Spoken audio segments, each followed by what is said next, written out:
O texto diz que a mensagem, no versículo 8, que João Batista anunciava, era a mensagem de arrependimento. Ora, o que é uma mensagem de arrependimento, senão a mensagem que denuncia o erro e o pecado, e que anuncia que é necessário se arrepender dele, e que anuncia que em Cristo Jesus há esperança para pecadores como nós. E então eu tenho que considerar isso e pensar nos nossos dias. Nós vivemos numa época em que a religião está tão corrompida, que a maioria de nós gosta de falar daquilo que não causa nenhum tipo de confronto às pessoas com as quais nós convivemos. Nós não queremos problema. A mensagem do arrependimento não é mais uma mensagem popular. Nós, homens cristãos, não estamos mais lidando com esta mensagem porque ela não é palatável.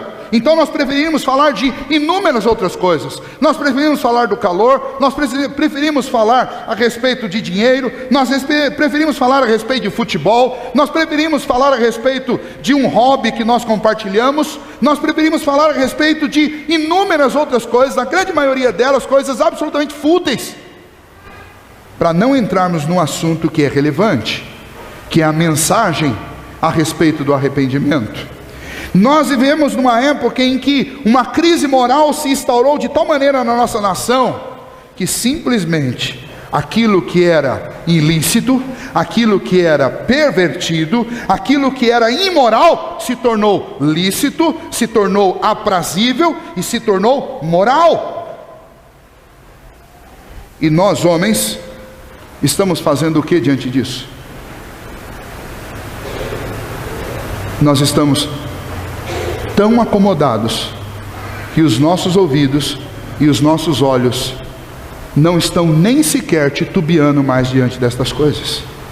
Nós não sentimos mais temor, nós não ficamos indignados. Veja, lá em Israel, Anás e Caifás se tornaram líderes religiosos corruptos. A polícia, ou seja, os guardas que existiam lá, extorquiam o povo nos postos de tributos. O que aconteceu com Herodes? Ele se tornou um devasso e extremamente truculento, se tornou um adúltero. E João vai condenar e vai denunciar o adultério dele. O nosso país atravessa uma crise aguda desse mesmo gênero. Os nossos religiosos, os homens cristãos, estão em crises morais. A polícia não é mais confiável. O judiciário não é mais confiável. Os políticos não são confiáveis. Nós vivemos uma época de crise moral. Uma crise social se instaurou também. Você trabalha e parece ser inútil trabalhar, porque Roma, naqueles dias, comia boa parte do que o povo ganhava. E hoje Brasília faz o mesmo conosco. Uma crise política se instaurou de tal forma que tudo aquilo que é básico, tudo aquilo que é absolutamente necessário, como educação e saúde, falta para qualquer pessoa que dependa tão somente do Estado ou da federação. Uma crise se instaurou. Os nossos representantes legais, aqueles que sobem daqui do meio do povo para o governo municipal, estadual e federal, não nos representam, representam seus próprios interesses. No meio dessa crise, uma outra crise se estabeleceu muito pior, uma crise espiritual. O povo se tornou religioso e não convertido. Nós nos tornamos frequentadores de igreja, mas não somos mais pessoas que adotam uma missão, nem muito menos pessoas que têm lábios com uma mensagem específica. Nós somos genéricos, nós falamos qualquer coisa. Infelizmente, esse é o retrato nosso hoje. Então João Batista não era esse homem genérico. Então João Batista não era este religioso corrupto e absolutamente cerceado pelo mundo ao seu redor. João Batista não. João Batista dizia as verdades que precisavam ser ditas. Ele estava num lugar impróprio, que era um deserto. Ele usava as roupas impróprias, que era pele de camelo, mas os seus lábios traziam uma mensagem que era absolutamente atual, era absolutamente própria, necessária e urgente. E então o que ele fazia? Ele anunciava o arrependimento que era necessário na vida das pessoas. Com ousadia espiritual, ele dizia para os fariseus e os saduceus, denunciando o conservadorismo hipócrita deles. Ele se dirigia às multidões e falava para eles: o que vocês estão fazendo? Vocês estão fugindo da ira vindoura? Vocês acham que vocês podem fazer isso? Não, nós estamos assegurados porque nós somos filhos de Abraão. E então João diz para eles: vocês acham que vocês são filhos de Abraão porque vocês nasceram nessa terra? Deus pode fazer até dessa pedra um filho de Abraão. Não se fiem em falsas seguranças, se arrependam. Ele pregou aos publicanos dizendo: não cobreis mais do que é estipulado. Vocês estão roubando, falta honestidade na vida de vocês. Ele se dirigiu aos soldados em Lucas 3,14, dizendo: a ninguém maltrateis. Vocês não podem tratar as pessoas dessa maneira. Vocês não podem criar falsas testemunhas. Isso é mentira. Ele se dirigiu a Herodes dizendo: você está em adultério. O que você está fazendo é pecado, é errado. João Batista tinha uma mensagem e ninguém podia tapar a sua boca. O que aconteceu, homens cristãos, com a mensagem que o Senhor colocou nos nossos lábios? Nós estamos vendo coisas absurdas acontecendo debaixo do nosso nariz e nós estamos calados, irmãos. Essa semana a maior rede de televisão mais assistida no Brasil inteiro colocou no horário nobre a cena de dois homens se beijando. E o que nós fazemos? Nós damos risada, brincamos, fazendo chacota uns com os outros. Os exércitos de Satanás avançam contra o nosso terreno. E sabe o que nós estamos fazendo? Nós, homens cristãos, estamos recuando. Porque nós perdemos a força, porque nós perdemos a missão e porque nós esquecemos a mensagem que nós recebemos. E então eu quero desafiar você hoje para restaurar a mensagem nos seus lábios. Nós precisamos restaurar nos nossos lábios a mensagem do Senhor. Nós precisamos abrir a nossa boca e dizer que pecado é pecado, e dizer que é necessário arrependimento, e dizer que o que dita as normas da nossa ética e da nossa vida não é aquilo que a sociedade corrompida, que jaz no maligno, dita. Está na hora de nós sairmos dos nossos bancos, das nossas cadeiras confortáveis e abrirmos os nossos lábios e dizermos que nós estamos dispostos a perder as amizades para proclamar aquilo que precisa ser dito. João Batista não era um homem popular. João Batista era um homem que atraía confrontação. Por quê? Porque a mensagem dele não era uma mensagem popular. Aí nós estamos vivendo uma época em que nós fazemos qualquer coisa, negociamos absolutamente qualquer coisa para sermos populares. Essa não é a igreja de João Batista, e essa não é a igreja de quem João Batista veio preparar o caminho. Essa não é a igreja do Senhor. Sabe o que é mais terrível no nosso tempo? Deixa eu dizer para vocês, o que é mais terrível no nosso tempo é que o sincretismo religioso fez uma coisa tão absurda com a mente das pessoas, que todos os elementos das inúmeras religiões do mundo se tornaram públicas. E aí as pessoas fazem assim: eu me asseguro com o quê? Eu me asseguro com um copo d'água em cima da televisão na hora que tem o pregador da televisão pregando e orando. Eu me asseguro com uma ida na igreja no domingo, no culto de Santa Ceia. Eu me asseguro com o culto da oração forte da sexta-feira na igreja fulana de tal. Eu me asseguro com um pezinho de coelho no meu chaveiro. Eu me asseguro com uma simpatiazinha que eu aprendi no programa da Ana Maria Braga. Eu me asseguro com um incensozinho que eu queimo escondido lá em casa. Eu me asseguro com um ídolo que eu tenho no meu lar. E sabe o que aconteceu? Todo mundo se tornou conhecedor das inúmeras religiões do mundo, mas ninguém tem convicção de nada mais.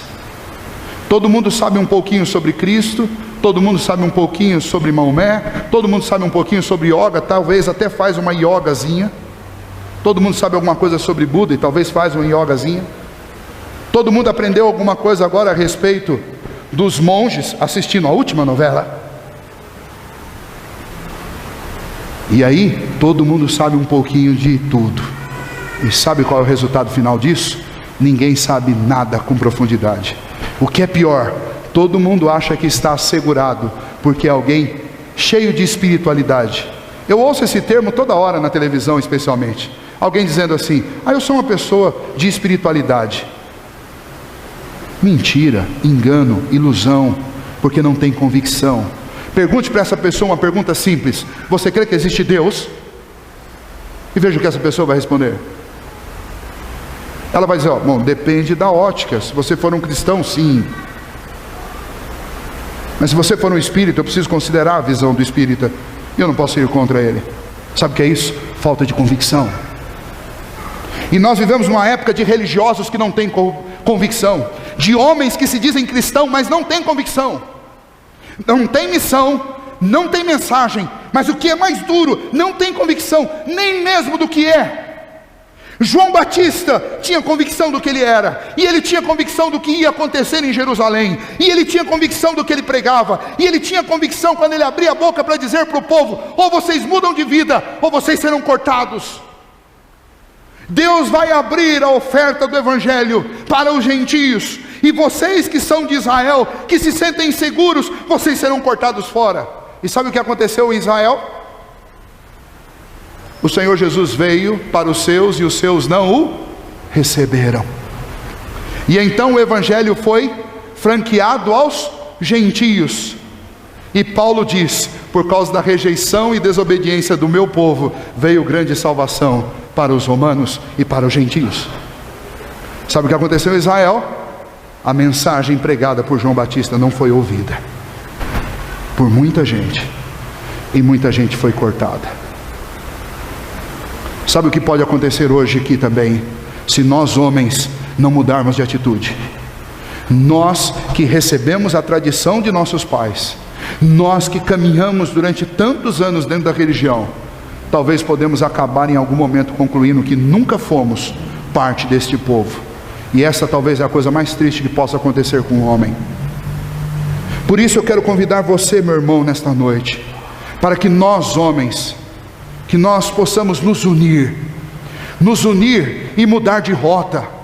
Nós precisamos de uma missão.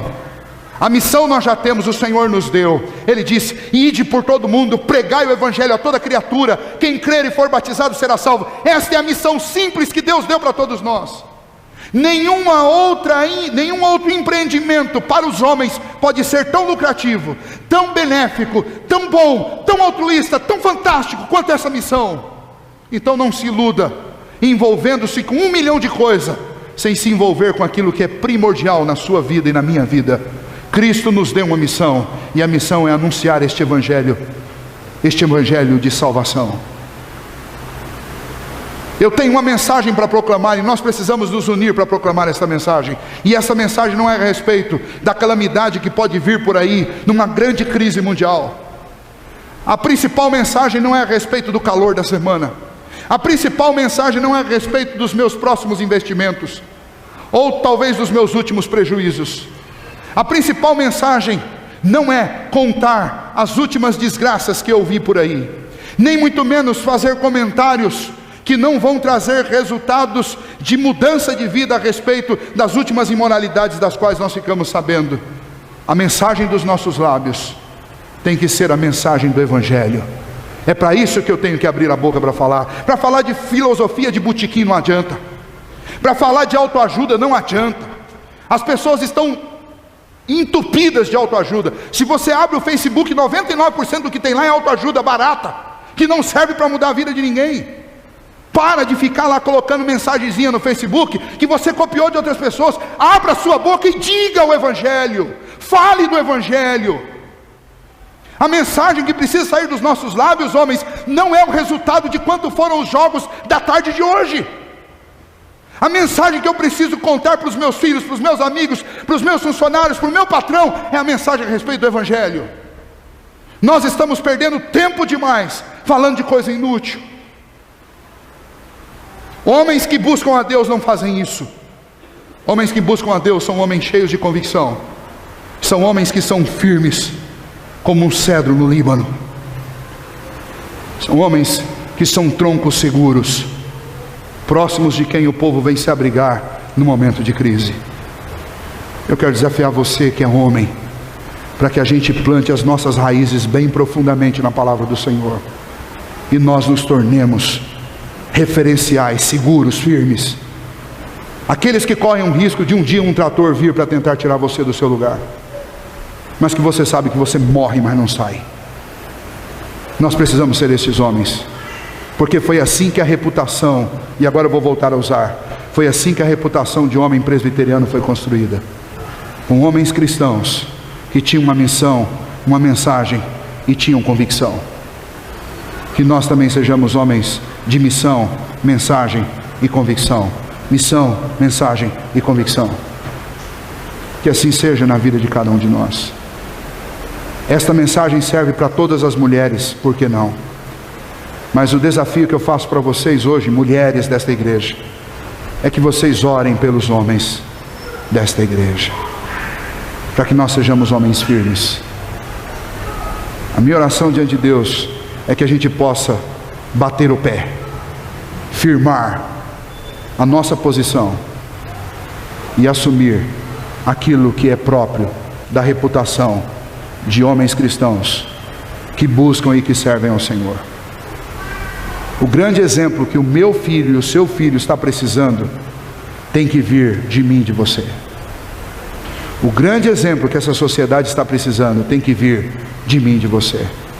O dono do controle remoto na sua casa é você. O dono da internet na sua casa é você. Mas principalmente o dono da Bíblia e o dono desses dois joelhos na sua casa é você.